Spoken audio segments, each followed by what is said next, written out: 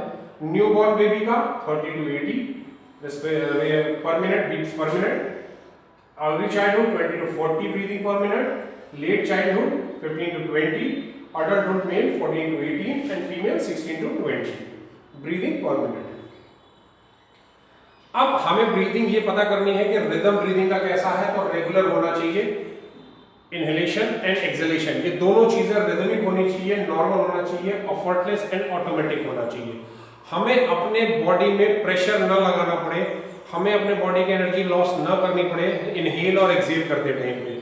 अगर हमको बॉडी की एनर्जी लॉस करनी पड़ती है एक्सहेल और इनहेल करते टाइम पे, that means there is some condition with our lungs और any aerial route. Second, depth describe as a normal, deep और शैलो। डेप्थ को हम डिस्क्राइब करते हैं नॉर्मल ब्रीदिंग, डीप ब्रीदिंग और शैलो ब्रीदिंग। डीप ब्रीदिंग में हम large volume of air inhale करते हैं, एक्सहेल करते हैं, inflates the most of the lungs, सबसे ज्यादा हम अपने लंग्स को फैलाते हैं। शैलो ब्रीदिंग में स्मॉल वॉल्यूम करते हैं, मिनिमल यूज हम लंग्स टिश्यू का करते हैं क्योंकि वो ट्रैकिया ब्रोंकाई से ही वहां तक हम काम चला लेते हैं। सो फ्रेंड्स, ये था रेस्पिरेशन का वाइटल साइन। अब इसके बाद एक वाइटल साइन बचता है, चौथा वाइटल साइन, जिसको हम कहते हैं ब्लड प्रेशर या रक्त का दबाव। ये हम बात करेंगे नेक्स्ट वीडियो में। So take care for this covid period. अभी नया वेरिएंट आया है, आप लोग उसका ध्यान रखिएगा। Thank you.